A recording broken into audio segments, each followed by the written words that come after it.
bathi ukhumalo umdungwa umbulazi umzilikazi kamashobane wena wadla umuntu wamyenga ngendaba udonda intombi ngesizulu.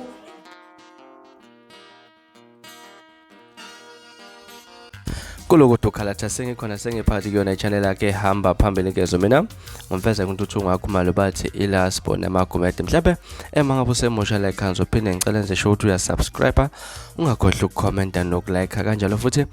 nokushare kukhona okukhulu kunakho konke bafethu nabona abanye sibheka lapha indaba ezihamba phambili esuke sibheka lapha indaba ezinhle ezimnandi lapha ezenziwe insizwa lapha nomThandeni umfoka amanqele wazi kakhulu ngele gcokamele sha lapha nemculo emaskandi kuzokhumbuleka ukuthi insizwa ke lena esedlule igama kweneningi impela kulonyaka njengoba isanda kufihla lapha unina wayo oyizalayo lapha uMashandu ke kodwa ke indaba ezinhle lapha ezenzeke kuMthandeni insizwa isevela yakhipha lapha inkomo ethi mo lapha uyokhalisana nomNdeni lapha kaMuntuyenziwa ngeshwa elibavelele lapha elokushiwa ubaba wakhe lapha uMthandeni uke watshela impela abalandeli bomthanda abathandi bomculo maskandi ukuthi usevelelwe ibhadi lapha wasedlule lapha uyise wakhe amzalayo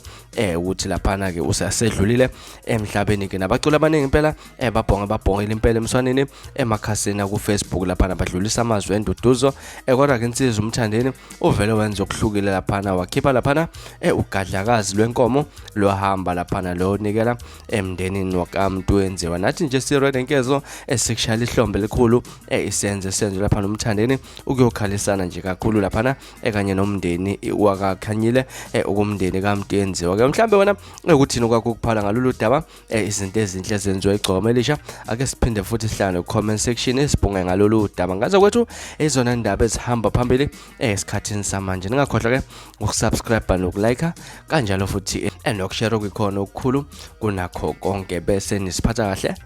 nibe nosuku olumnandi ngithanda kakhulu.